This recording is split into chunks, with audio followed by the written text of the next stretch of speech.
Bonjour, chers choisis de Jésus. Aujourd'hui, dans ce début de nouvelle année, où nous sommes encore dans la grande période de la venue de Jésus, notre Sauveur, c'est avec beaucoup de joie à l'intérieur de moi que je vous accueille pour vous offrir nos meilleurs vœux, afin que pour chacun de nous, chacun de vous, vous puissiez vivre une année encore plus belle. J'aimerais que vous puissiez tous dire à la fin de l'année ce que j'aurais dit moi chaque année depuis nombre d'années. Seigneur, je te remercie parce que je viens de vivre la plus belle année de ma vie. Et pour vous accueillir ce matin, pour cette nouvelle année, j'ai le plaisir d'avoir avec moi un tout jeune homme, Frédéric. Vous savez, pour les gens de l'extérieur du Québec, qui connaissent moins peut-être l'histoire du Québec, notre peuple, après qu'il a été vaincu par les Anglais, s'est reconstruit par des grandes familles. Nos grands-parents avaient des familles de 10, 12, 15 enfants. Malheureusement, aujourd'hui, ces grandes familles-là, on en a beaucoup moins. Souvent, c'est des petites familles. Mais il en reste encore quelques-unes. Des belles familles, dont... Et puis, Frédéric est justement l'aîné d'une famille de 8 enfants. Et il se prépare à la prêtrise. Alors, je suis très heureux de l'avoir avec moi ce matin. Et j'aimerais, Frédéric, que tu te poser, si tu permets, te poser certaines questions. Quelle a été ta motivation, toi? Quelle est ta motivation pour t'engager au sacerdoce? Oui, donc, bien, c'est de répondre à l'appel du Seigneur, bien simplement. Alors, depuis que je suis tout petit, on me dit que de répondre à l'appel du Seigneur, c'est de cette façon-là qu'on va être le plus heureux dans notre vie. Alors, lorsque j'avais 7-8 ans, je suis allé au confessionnal, au sacrement du pardon, et en sortant, eh bien là, c'est là que j'ai pigé un petit pain de la parole qui m'a touché profondément. Puis j'ai ressenti l'appel de Dieu à ce moment-là pour devenir prêtre. Mais ça veut dire que toi, la foi, elle était très présente dans ta famille. Ce que je comprends là, c'est que tu as eu l'avantage que peu de jeunes ont, la grâce de pouvoir vivre dans une famille où la foi était présente. Oui, donc je pense que c'est un très grand cadeau, puis je le souhaite que plus de gens puissent le vivre de plus en plus. Alors de vivre la foi en famille, puis de recevoir ce cadeau-là. Pour mes parents, c'est ce qu'ils voulaient le plus nous transmettre. Pour eux, c'est le cadeau le plus précieux qu'ils pouvaient nous donner. Alors, voilà. Et pour toi, ça demeure le cadeau le plus précieux. Oui, aussi. Je suis bien d'accord avec ça. Et là, ce que je comprends, c'est que maintenant, la richesse que tu as reçue à l'intérieur de la famille, tu veux le transmettre à la grande famille de l'Église. Bien sûr. Et même aller chercher d'autres personnes pour qui puissent faire partie de cette grande famille aussi. Ouais. Et on pourrait peut-être, si tu permets, on pourrait peut-être aussi, j'avais pensé de réfléchir aussi sur la pensée du jour, parce que justement, ce matin, à la messe, Monseigneur nous parlait de l'importance de la grande famille qu'est l'Église. Mais l'Église, oui, nous avons besoin de cette grande famille-là, mais nous avons tous besoin aussi d'une petite cellule familiale qui nous permet de nous développer, de nous épanouir, etc. Et c'est là qu'on peut goûter véritablement l'amour, le véritable amour. Mais le véritable amour, pour moi, pour qu'on puisse en bénéficier pleinement dans nos familles, il faut être branché sur la source de l'amour, qui est Dieu. Et je comprends que toi, tu as eu cet avantage-là de vivre dans une famille qui demeurait branchée sur la véritable source d'amour, qui est Dieu. Oui. Tout au cours de ta vie. Bon. Alors, et je vais lire la pensée du jour, puis tu pourras... Mon enfant, fais-toi petit pour bien accueillir... Bon. Fais-toi petit pour bien accueillir l'amour que je veux déverser en toi. Chaque fois que tu accueilles mon amour, en te faisant petit, c'est une partie de toi-même qui est transformée. Et c'est ainsi que tu deviens l'amour, ce pourquoi tu as été créé. Comment perçois-tu ça, toi, cet enseignement-là qu'on retrouve dans les choisis de Jésus, où on parle mon tout petit, où on donne, il y a l'importance du oui, mais tu as l'importance du tout petit. Comment tu perçois ça, cette notion-là d'être petit? Parce que souvent, quand on est jeune, on veut devenir grand, on veut devenir fort, on veut devenir puissant, puis là, on a dit « sois petit ». Oui, ça nous rappelle l'humilité. Alors, de rechercher cette humilité-là, puis de voir qu'on n'est pas des super-héros. Hein? On a nos faiblesses aussi, alors apprendre à vivre avec ça, puis les offrir au Seigneur pour qu'il puisse les transformer. Je crois que c'est un petit peu tout ça, d'accepter notre petitesse. Et ça m'arrive des fois de demander un peu plus d'humilité ou tout ça, mais c'est très dangereux. Souvent, je reçois des petites humiliations à ce moment-là, puis là, je me dis, oh, je pense que... Toi, je pense que tu es un peu comme moi. Tu veux avoir les grâces humilités, mais tu n'aimes pas bien les humiliations. Oui, c'est ça, exactement. Mais souvent, c'est par les humiliations que passe l'humilité qu'on peut arriver. Et d'autre part, mais ça doit tout de même te demander un certain geste, parce que dans le milieu des jeunes, là, ben peut-être dans ta cellule familiale, je pense que là, c'est peut-être un peu différent, parce que, comme tu dis, vous êtes imbibé de la foi puis de l'amour de Dieu. Mais quand tu te retrouves dans les milieux des jeunes de ton âge, là, puis que tu parles de ça, que tu dis que tu vas en prêtrise, les gens se mettent pas à applaudir, hein, je pense pas. Il y a toutes sortes de réactions, disons. Puis, un des terrains où j'en parle souvent aussi, qui est un bon terrain d'évangélisation, c'est dans le transport en commun.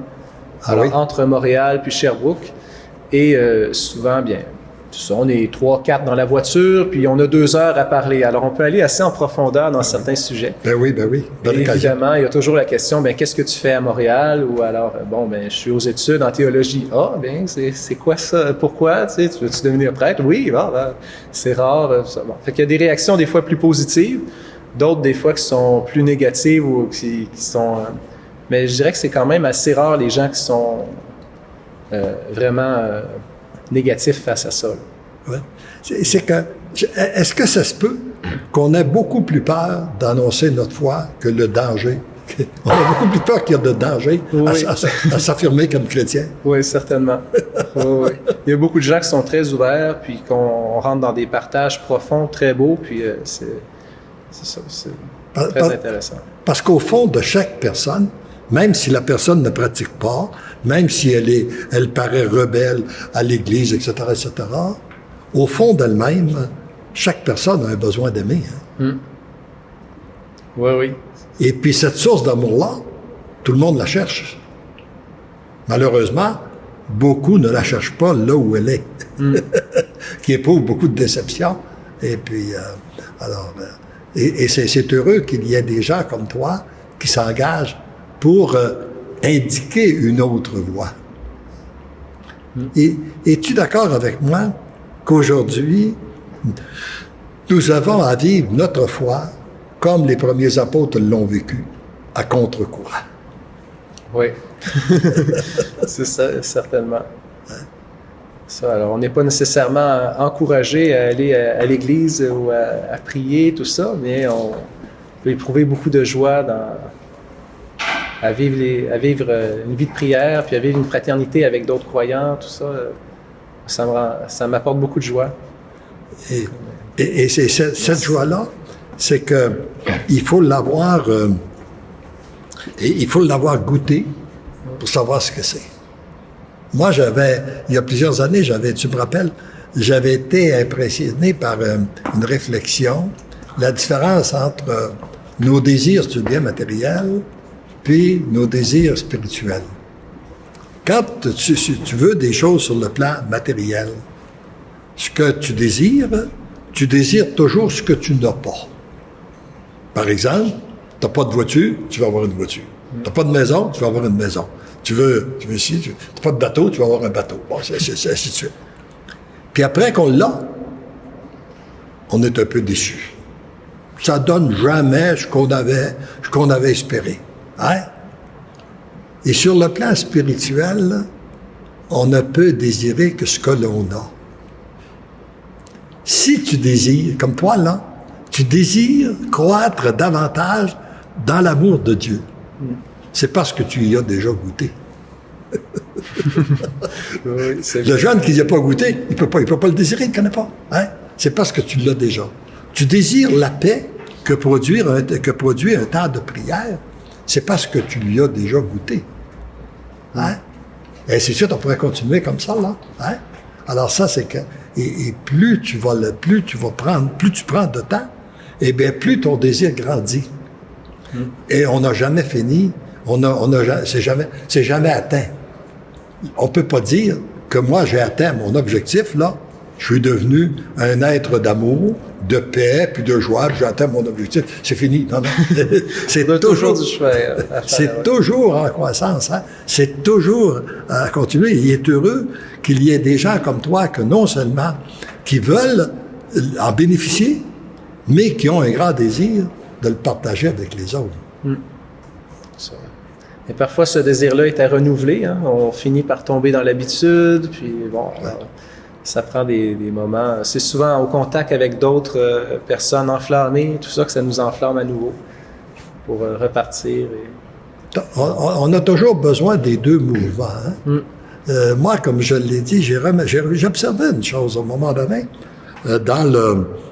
si je recule il y a nombre d'années, lorsque j'ai découvert le renouveau charismatique.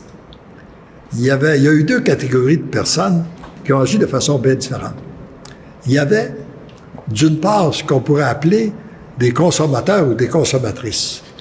La personne qui court dans toutes les veillées de prière, et puis là, priez sur moi, puis là, je vais bien dormir, là. Et puis, elle consomme, continuellement. Puis après, elle est prête à continuer, etc., etc. Et puis, elle ne veut que consommer. Tu en as eu d'autres. Moi, j'ai reçu l'Esprit Saint. Parce qu'il a reçu, je vais te le donner. Mais là, j'ai plus besoin de le recevoir, je l'ai reçu. J'ai remarqué que ces gens-là n'ont pas été loin. Ça n'a pas produit grand-chose au niveau de la foi. Ce qui a produit des fruits, c'est la personne qui accepte d'accueillir l'amour de Dieu continuellement, puis de la donner. Puis en même temps que tu la donnes, tu en reçois davantage. C'est ça l'avantage. Tu sais, la grande différence, là, j'avais aimé l'exemple au moment donné de la lumière, par exemple, c'est que il y a des choses que si tu veux donner des choses matérielles, après que tu l'as donné, tu ne l'as plus. Sur le plan de la foi, plus t'en donnes, plus t'en reçois. C'est le contraire. Hein? C'est comme la lumière. Si tu partages ta lumière, tu l'as encore. Hein? Puis même si tu as partagé, comme c'est le cas, par exemple, d'une certaine fête qu'on a à l'église, là, avec les bougies, si tu as allumé un paquet de bougies autour de toi, puis tout à coup, ta bougie s'éteint, il n'y a pas de problème.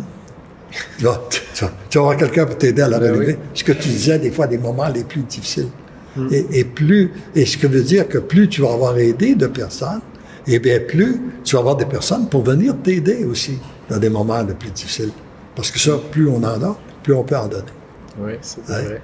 Alors, je pense que c'est très, très beau avec la nouvelle année de penser, parce qu'il y a beaucoup de gens qui ont à réfléchir.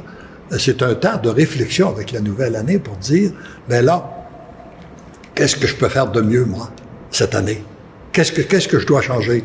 C'est des temps de résolution. Hein? Puis bien souvent, on en a pris beaucoup de résolutions. Puis on reprend. On s'aperçoit que l'année ensuite, on revient. Il faudrait reprendre la même résolution parce qu'on ne l'a pas suivi. Et puis, ainsi de suite.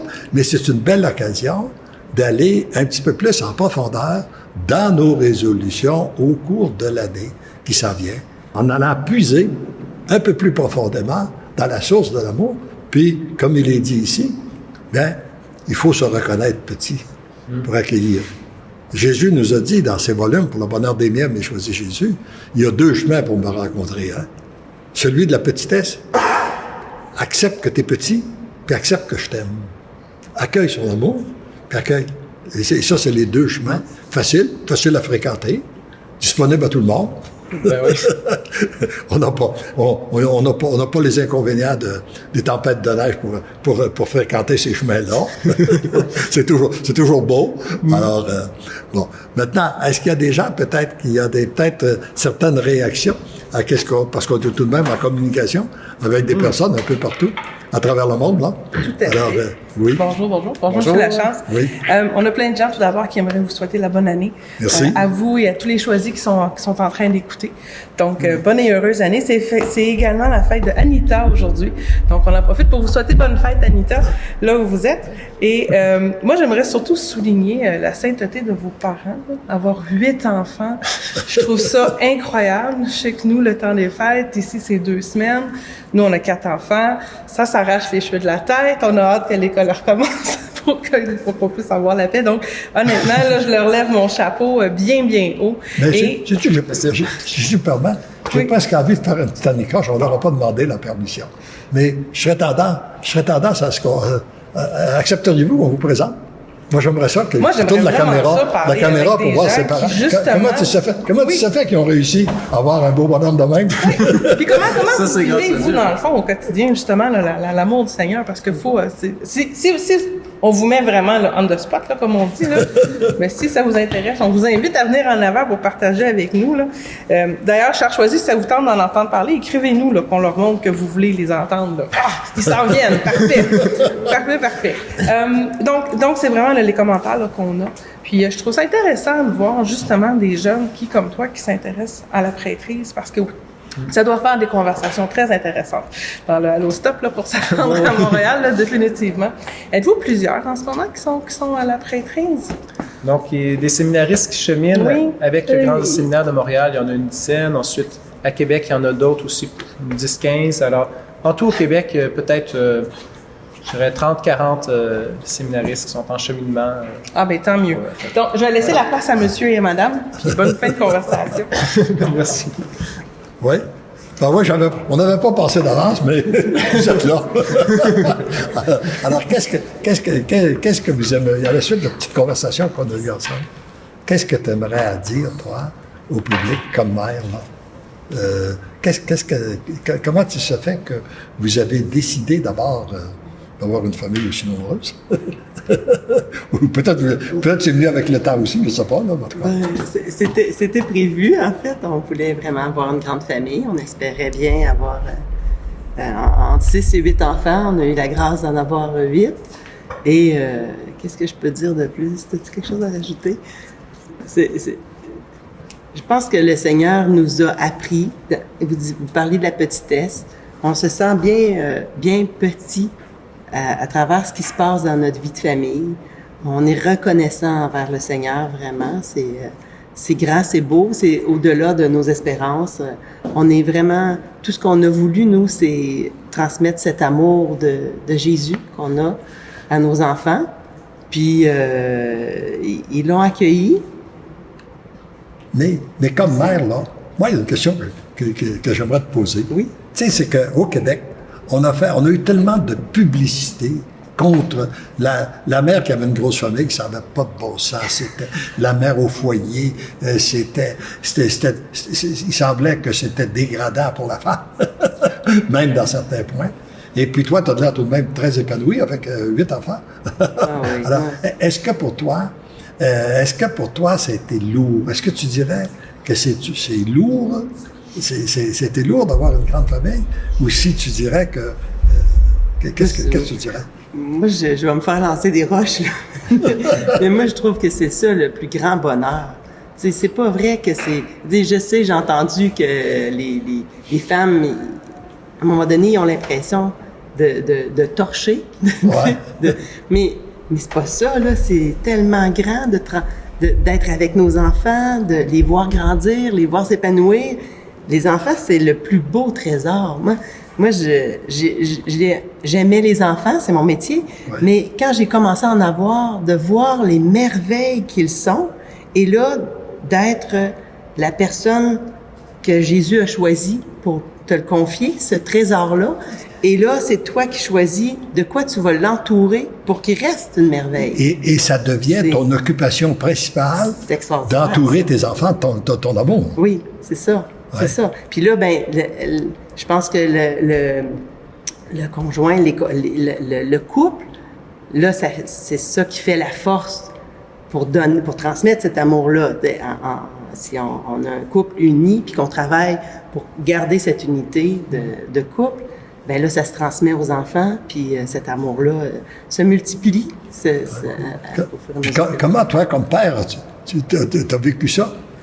Cette grande famille-là, là? Ben, c'est toujours, comme Annie, c'est une bénédiction devant chaque enfant qui arrive dans la famille, puis qu'on les accompagne, qu'on est là pour les aider, les aimer, et on donne beaucoup, on s'oublie soi-même, mais on soit tellement que finalement, c'est une joie de pouvoir se donner. Donc, on s'oublie soi-même, mais on devient comme... on est comme un ferment d'unité dans la famille, puis les enfants nous redonnent beaucoup par leur gentillesse, leur amour, la participation dans les tâches familiales, tout ça. Donc, on est comme un groupe, finalement, puis unis. Puis l'amour grandit facilement. Et avec la prière aussi, ça nous unit, ça nous cimente. Ça nous aide à passer au travers des épreuves. Et ça nous rend heureux. Mais la réaction des gens, quand vous leur dites que vous avez une grande famille, aujourd'hui, qu'elle a passé, là, beaucoup de nos gens qui ne veulent pas en avoir plus que 2, puis 1, 2, puis ça, là, ça vous dérange pas? Ben non, c'est ça. Les gens sont surpris, mais en général, ils sont accueillants. Je trouve qu'ils sont... Oui, c'est ça. Il y en a qui disent... La première question, c'est « Mais qu'est-ce qui fait ton mari pour faire vivre une grande famille comme ça? » Mais je pense que c'est pas une question d'argent. On a plein d'amis qui ont des grandes familles, puis ils sont pas nécessairement millionnaires. Oui, parle-moi donc de ça. Vous avez plusieurs amis qui ont des grandes familles, vous autres. Oui, il me semble qu'on en voit. Il me semble qu'on n'en voit pas. On pense qu'il n'y en a pas de grandes familles. Là. Oui. Non, mais je pense que... en tout cas, dans le milieu catholique, je pense que ça revient. En tout cas, nous autres, on est entourés des amis. On a trois familles d'amis qui ont accouché de leur 5e bébé cet été. Ah oui? Fait que oui. Puis c'est pas nécessairement des familles qui ont terminé leur, qui veulent en avoir d'autres aussi. Oui. Je sais que j'en connais une qui en a 8 aussi, là. Oui, une famille de 8 enfants. Très près de chez vous, là. Oui, ouais, oui. Ouais. Ah bon? Oui, c'est ça. Alors c'est pas vrai que c'est lourd, une grosse famille. Ce que je retiens. Je pense que non, c'est ça. C'est de mettre au cœur de notre famille le Seigneur, puis de vivre sa foi. Moi, je dis à mes enfants, si on est fier de ce qu'on est, les gens vont avoir le goût de faire comme nous ou tu sais. Mais si on a honte, puis on est gêné, puis on se cache, puis on se dit, ben là, il y a personne qui a le goût de vivre ça, là, tu sais. Oui. Fait que je leur disais souvent, on est content, on est heureux. Bon, ben, on a le droit de le montrer. Fait que, soyons fiers d'être catholiques, soyons fiers d'être en famille, d'être unis. C'est très, très beau. Et sans aucun doute que ça le rayonne autour de vous aussi. Hein? Vous devez constater qu'il y a des gens qui découvrent davantage la valeur familiale. Oui, c'est vrai. C'est vrai. J'ai eu des amis qui avaient... J'ai une amie, entre autres, à qui je pense, qui s'était fait opérer, la famille était terminée.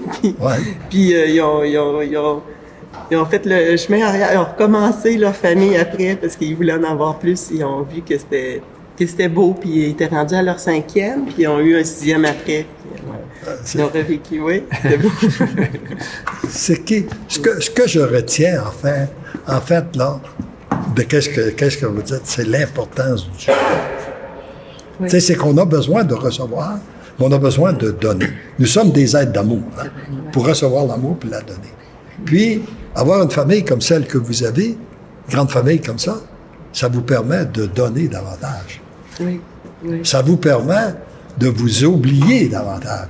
Au lieu de penser toujours juste à votre bien-être, puis à vos voyages, à vos sorties ou n'importe quoi, donc, tu penses aux enfants, puis tu penses, vous développez une autre façon de penser. Oui, hein? Oui, puis c'est ça, entre humains, hein? Tu sais, c'est ça qu'on est appelé à faire aussi. Donc, quand on le fait comme parent, ça devient très naturel. Mais j'ai une amie qui m'avait dit ça. Moi, je n'avais pas remarqué, mais j'avais dit le don de soi, l'oubli de soi, puis c'est de l'amour, puis on se rend plus compte, puis on le fait, tu sais.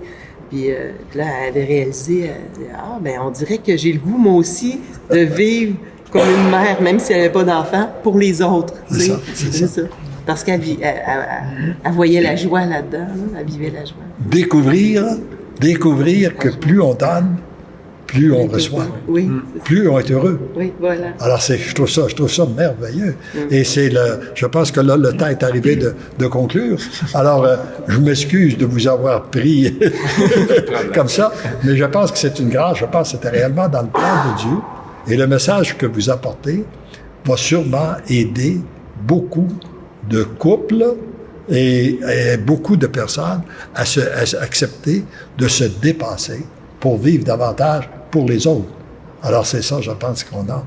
Et c'est qu'est-ce qu'on va demander au Seigneur en terminant, que l'amour que vous vivez dans votre famille, et puis que cet amour-là peut se répandre dans une multitude de cœurs à travers le monde, dans beaucoup, beaucoup de familles, et puis afin qu'il y ait de plus en plus de gens qui se branchent sur le véritable amour qui est Dieu, que Jésus est venu nous apporter sur cette terre et que nous puissions être nombreux à la partager. Et puis, nous allons leur dire tous ensemble en terminant, parce que l'amour nous aime, nous devenons l'amour.